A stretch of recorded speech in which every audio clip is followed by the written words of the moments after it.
All right, hello, Metal Maniacs. It's the Meista from Brews and Tunes. Cheers. Absolutely thrilled today. I am chatting with the one and only Al Ravage, of course, of the band Ravage. Super excited to be chatting with you today, Al. How you doing, my friend? Good, good. How you doing? Good. I'm great. One, I just have to say congratulations. I know you've got three, if maybe four, three. I know there's three singles for sure that have come out for a new album coming out April 19th. I think I got that date right, hopefully. Spider on the World, new Ravage album. I was lucky enough to hear a advanced copy of it, and I love it. It is killer album. It's great. I mean, of course, it's got that, that Ravage sound, but it's just so fresh, and it's what we need right now in the metal world. It's such a great album. I'm digging it. Since I got my hands on it, I've been listening to it nonstop. So, just killer stuff. So, congratulations on the release of that album. Yeah, very excited for that. Well, thanks, man. That's really cool to hear.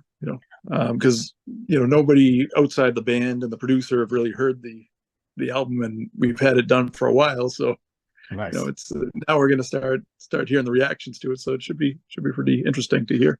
Yeah. I think it's going to take the world by storm. I think it's great stuff. And like I said, it's got that, that signature Ravage sound to it, but yeah, I don't know. It's just yeah, it just hit me like right out of the gate, like I think, the first track, what is that, Man-Made Ice Age? Like it just starts strong and stays strong. Just such a good album. Yeah, really cool stuff. Yeah, really excited for that. And yeah, like I said, I think you guys, I know you've released Man-Made Ice Age as a single. There's a video out right now of that. I think the title track, there's at least a lyric video of that out, of course, and then Ravage in Peace, there's a video out for that as well. All three stellar songs. Yeah, really cool. Yeah, it's good to have another Ravage album again. It's, as a member of the Society of Worldwide Ravage, it's good to have another album out. It feels like it's been too long. So yeah, it's good. It's good. So tell me about the album. Tell me a little bit about because one thing with, like, it's not like you guys make concept albums per se, but there's always kind of these cool motifs that kind of continue, kind of these threads through all of your work, which is one of the reasons I've always loved the band.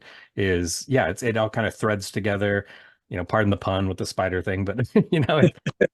but anyway, truly, there's like, it's just, yeah, it's cool that and it's not cliche, but it's just this cool motif, which I love. So I was really kind of curious about the kind of the structure of this album, and kind of the themes, and kind of what you've done here.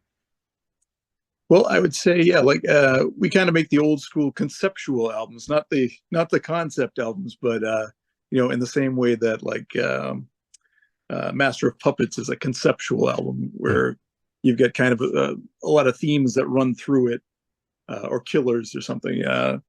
Um, and so, which is interesting because when we set out to sort of write this stuff, a lot of it is written at different times and different places. There's no in the past, and with this album, there hasn't really been um, us sitting down as a group and kind of writing songs. It's been more like the guitarists will usually bring us almost completely finished songs, or in this case, Tommy G, the bassist, wrote one of the songs, but they'll pretty much demo an almost complete song and bring it to me in that form, and then I'll put the lyrics and Hmm. vocal lines on. There isn't, or there hasn't been in the past, that kind of consistency, but uh, just I guess by virtue of us kind of hammering on the same themes, things just kind of come together, especially lyrically, because I write all the lyrics. Right. I think there's some consistency there. Nice. Nice. Yeah. Just yeah, like I said, I'm loving it. I think yeah, I can't wait for more people to hear this album. I think it's gonna, yeah, it's gonna hit hard.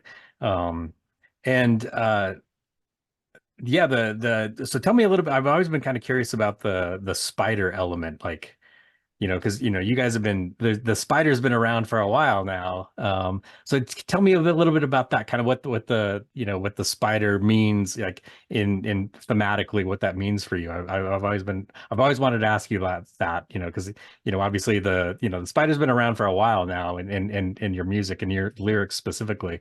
Um, so I was kind of curious about what that is all about for you. Yeah, there's a few things going on with the spider. It has been around with us since the very beginning.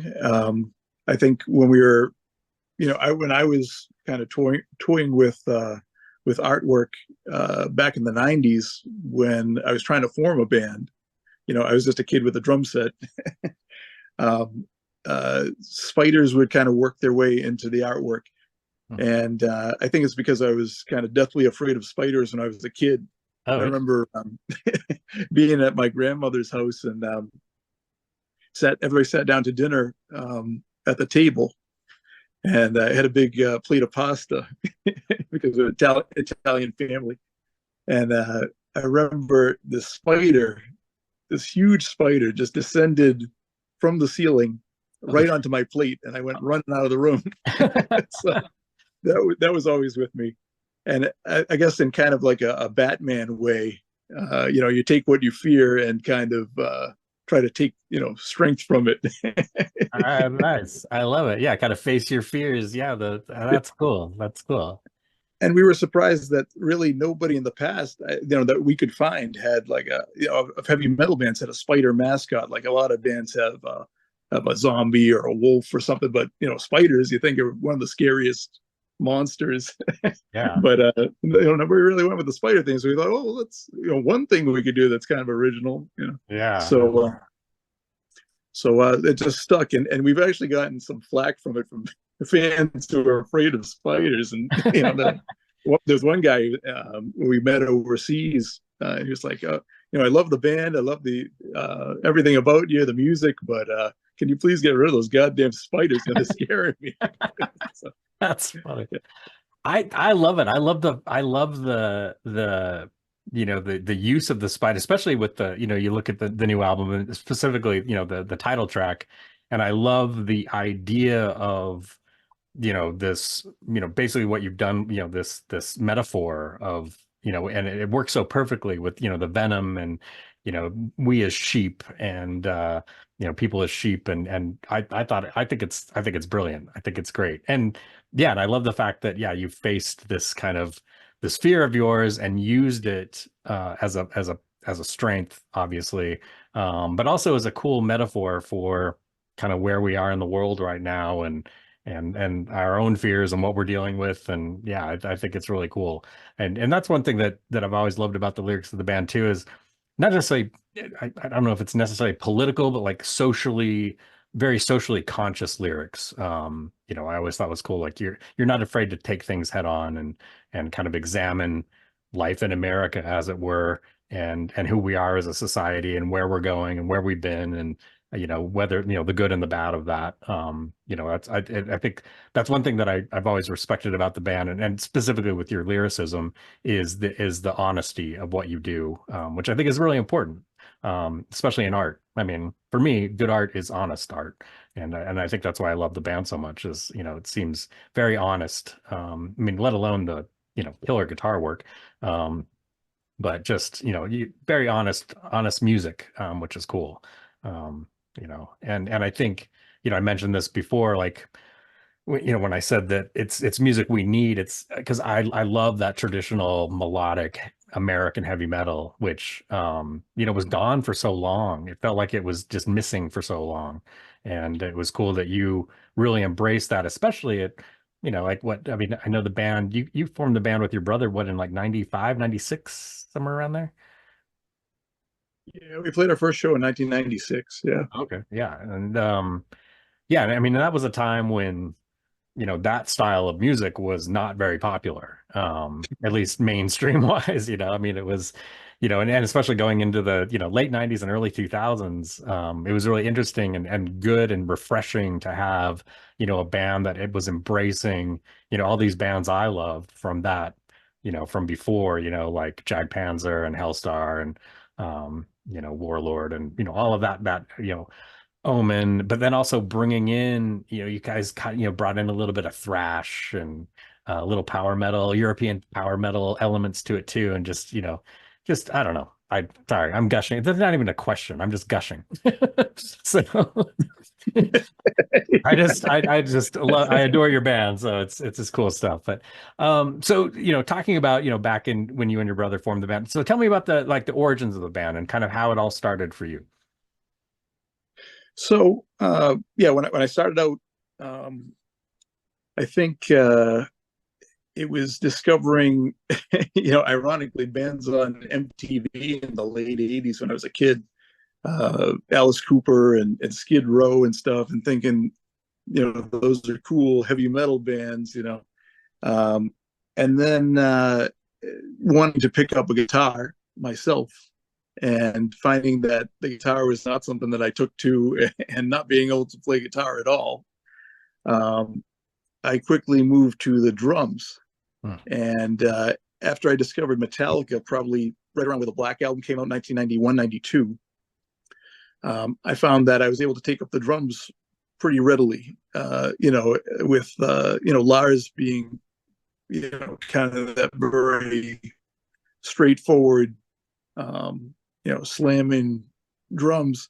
When you're a kid and you're trying to pick it up, if you get a little, punk beat going, you can kind of pick up the rest pretty quickly. Right. So it quickly went from throwing down the guitar and not being able to do anything with the guitar to quickly discovering different kinds of heavy metal bands, traditional heavy metal bands, and playing drums. My next obsession was Iron Maiden after Metallica, and nice. Nico McBrain, just trying to copy Nico. And then it was, I've got to start making some music myself and try this out. So closest one I could find to recruit was my brother, who my older brother was into punk music, and my younger brother Eli, he got into the metal. So we just happened to have that kinship where he discovered it around the same time that I did. He was a little bit younger, 2 years younger than me. And so we formed this band when we were basically just out of grade school. I mean, we were just getting into high school. I think he was 14 and I was 15 or 16. And he picked up the bass, and he quickly moved to guitar. I mean, he was kind of like a prodigy. He just picked it up really quickly, played it all the time. He loved guitar. So he was playing bass for a few months. We had another guitarist, but he wasn't even really into metal, so he didn't stick around very long. He was the singer and guitarist of the band to begin with, but he didn't really jive. Aside from doing some Kiss covers, he wasn't really into metal. So we quickly moved to the point where, we got to find a singer. We got to get serious about this and write some music. And we struggled to find a singer. We always struggled to find a singer and a drummer. So I had to leave the drums behind at some point, just, sing out of desperation. So we'd have a singer. And for a couple of years there, I was singing and playing drums like Triumph or something, but oh, wow. That didn't really work out because the beats I could play while singing were not adequate beats. Everything is very simplistic and straightforward. So the early time of the band was kind of like a punk metal band. And then Eli, the guitarist, he discovered black metal and power metal, and that kind of got him into speed picking and got the music more complicated. And we said we got to find a double bass drummer and a better drummer, and I just got to concentrate on vocals. And then we ran into, just by chance, Nick Izzo contacted us right around the end of 2000. So he's been in the band for 24 years. Wow. And became our second guitarist. And he really brought the band to another level where it's like, we got the 2-guitar attack. We can do the Judas Priest stuff. We just have to find a drummer. And then the search was on for the rhythm section, because we were never able to keep a steady rhythm section until probably the last 5 years. So, so that's kind of the history of how things came together. And then it was just a rocky road of keeping things together and letting things sort of develop from there. Gotcha. Wow. That's amazing. Yeah, that's cool. Yeah, that's one thing I really love, the yeah, that dual guitar work that Eli and Nick do. I mean, yeah, like you said, I mean, it is reminiscent of, like, yeah, Iron Maiden and Judas Priest and Thin Lizzy and those, yeah, those guys just play so well together and off of each other. It's great to hear. And yeah, with Tony now, who's been in the band, he's 5 years, right? Yeah, Tony's, yeah, as far as drumming, and yeah, what a powerhouse that guy is. Yeah, and it really just Yeah. fits together so well. Do you miss drumming? Do you still drum a little bit, like just kind of on your own, or? I actually still play. Oh, I nice. play in the band Iron Will, which you can check out, Oh which yeah. is a very similar band. Actually, it's more simplistic. It's more kind of Iron Maiden-y or new wave of British heavy metal type, kind of straightforward, simple drumming, but kind of musically similar. And it's just really the members of Ravage backing Tony the Metal Duke, who's a local metal guy around here. He's the singer. Okay, Uh, cool. so we got Iron Will, and then I also play drums in a punk band which we formed with our older brothers, and now all three brothers are in a band Oh, that's called awesome. Ruffian Dick. Oh, I So love that. That's great. yeah, we just formed a band just like a year ago. So now we've got that going. We just actually just released an album with that. Oh, So that's very pretty. cool. Yeah. I'll have to check that out. I was not aware of that. That is cool. I will Not, check. not many people are aware of it. So, yeah, That is we're still trying to awesome. get that out there. Yeah. That's awesome. What is your older brother? Does he play guitar or? He always played guitar in punk bands, but he's the singer in that band. Oh, okay. Right on. Right on. And He sorry, sings, I play drums, and Eli plays guitar in that one too. okay. And I'm sorry, what was the name of the band again? Ruffian Dick. Ruffian Dick. All right. I'm going to definitely check that out. Very cool. Yeah. Oh, I love that. That's great. That's really cool. Keeping it in the family. I love that. Um, Yeah. that's cool. Oh, I did want to ask you, I was really curious about and I'm not sure, he may have done your other album covers. So you got Andreas Marshall to do the new album cover. Phenomenal artist who's done so many cool covers. So I was curious. I've always been curious about, like, with album covers. Did you kind of take a concept to him? Did you like I like kind of what was the process for that album cover, for the new album? Did you say this is what we want, or did you say here's the album, come up with something, or kind of what was that process like?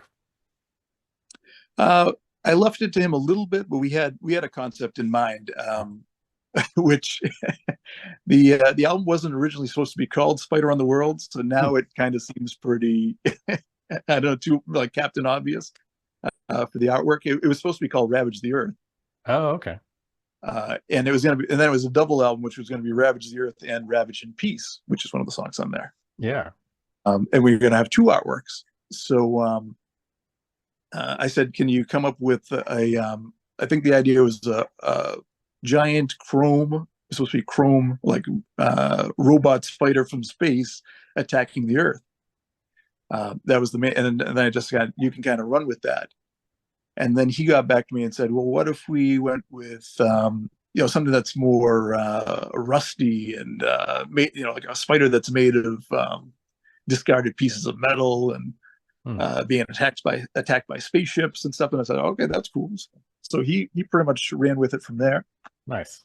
Uh, just like Ed Repka did on the End of Tomorrow album. I think I asked him to come up with robot spiders attacking uh,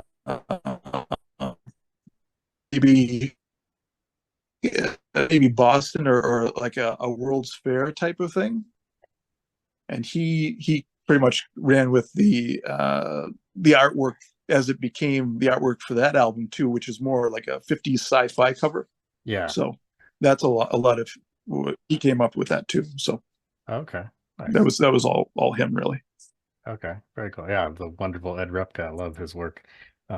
That's cool. Yeah, I think that's another thing that always attracted me to the band too, was to Ravage, was, yeah, the album cover artwork too. Like, yeah, it's got that classic 80s metal look to it, which is great. And lends itself really well to the music, I think, for sure, because I love the visual aspect and the sci-fi aspect of it. And yeah, I think that it's perfect. It's perfect marriage of the two, I think. You know, the kind of that, yeah, sci-fi, horror, metal, like, yeah, that's the best of both worlds.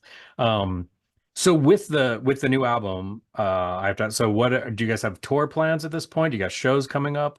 Kind of what are you looking at doing, you know, in terms of promotion and yeah, and touring specifically?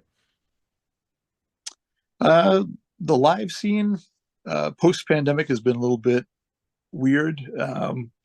You know, there have been so many bands, I think, trying to tour and trying to get on festivals and stuff that um, we've had a little trouble getting bookings. But we're working on a local sort of record release show Hmm. for sometime maybe early summer. Okay. Trying to get you know, some notable bands to play, and so that's all to be determined. So we're going to try to get local bands that kind of everybody in the underground metal scene knows, or maybe try to get somebody to come out from New York or something. We had a touring opportunity coming together, but it fell apart with some local legend bands.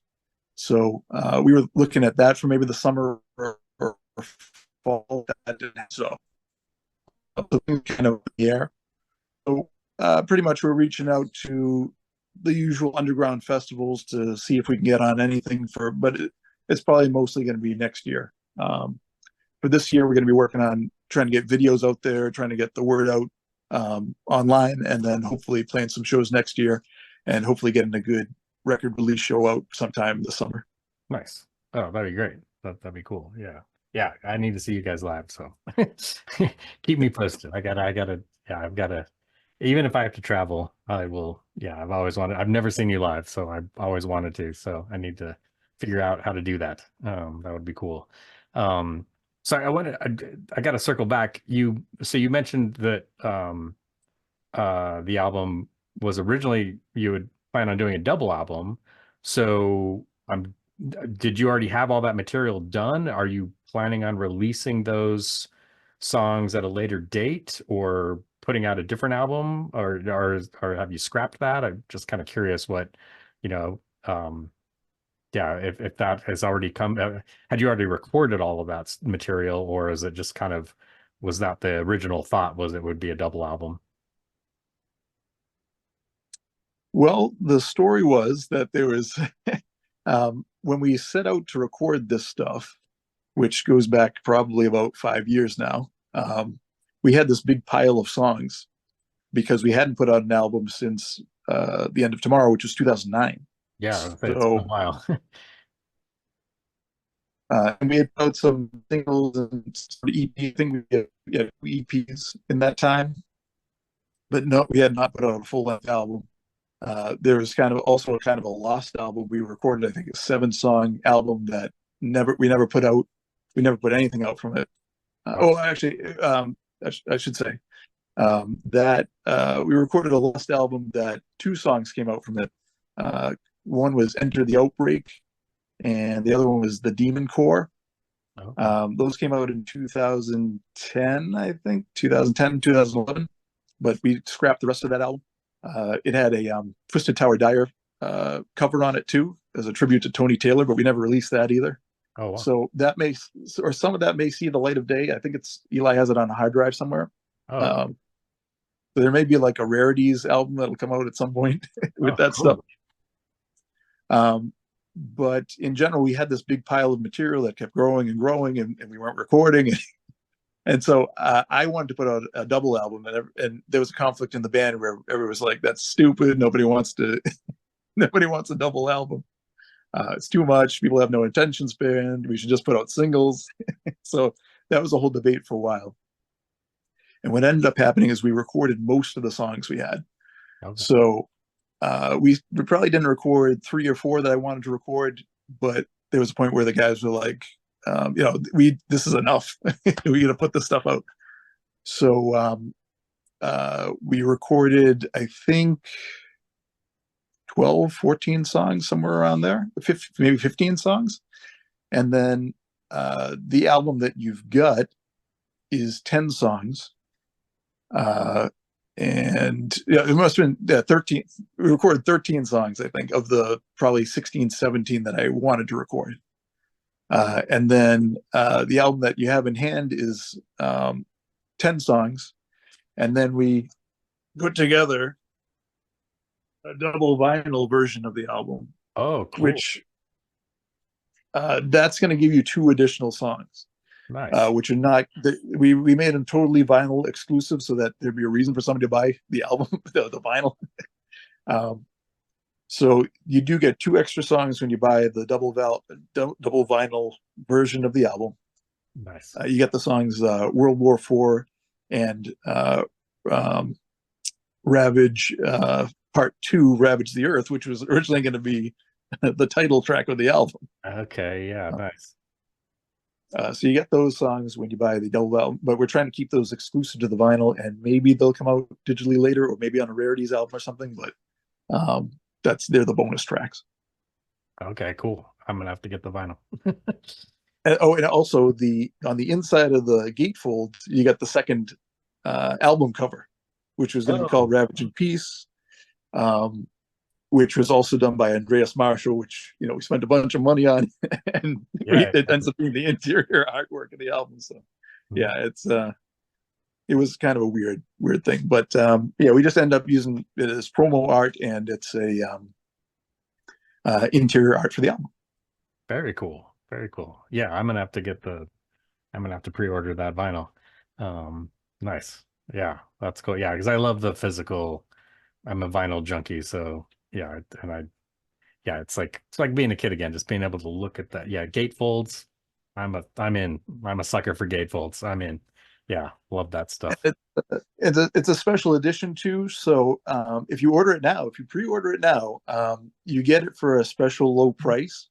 Oh, okay. But it's actually supposed to be like a collector's item album. So it's got it's got an 8-page lyric magazine. It comes with special stickers. It comes with a postcard. It comes with all this stuff. And it's a color vinyl. Both vinyls are 2 different colors, so it's really like a collector's edition of the album. So Right on. That's pretty cool. super cool. Oh, that's great. That's great. And you also get the download card. So if you're somebody who is never going to play the vinyl, you still get a download card of all the songs except for the 2 exclusive vinyl songs. Nice. Oh, that's cool. Yeah, that's yeah, I love when yeah, when albums include the download. That's always it's a nice bonus because I love playing my vinyl, but it's down here in my studio, and I when Yeah. I'm working, I need, I just have my iTunes, and yeah, I love to be able to just, listen to music while I'm working and on my computer. So that's great. Yeah, I'm all in. I'm doing that. I will be after this interview, I'm ordering that. And for those watching, there'll be links in the description below where you can yeah, definitely, especially if you've never heard Ravage, you're going to want to check them out because they kick ass. And yeah, and you check them out, but yeah, you'll be able to order from the link below, and also check out their videos. So really cool stuff. Yeah, that's great news. That's really cool. Yeah, I'm excited, super excited for the album to come out, obviously. And yeah, hopefully we'll get to see you guys live in the not too distant future, maybe next year. But yeah, that'd be great to, yeah, as I've always thought, yeah, Ravage, yeah, you guys need to be at like festivals, and yeah, you fit in so well with so many of, like the traditional metal, and like even thrash stuff. Like it's just a perfect marriage of all that style of music. You guys are so good with, so good in that, in both, all of those genres, I think. So yeah, very cool. um well, Al, this has been an absolute pleasure chatting with you today. Thank you so much. And again, for those of you watching, look in the description below. Check out Ravage, check out the links, check out the videos. And yeah, pick up Spider on the World when it comes out on April 19th. You will not be sorry. This album kicks ass. I'm loving it. I've been listening to it since I got a hold of it. I've been listening to it nonstop. So again, thank you so much, Al. It's been an absolute pleasure chatting with you today. Yeah, thanks, man. Thanks for having me on. Yeah, definitely.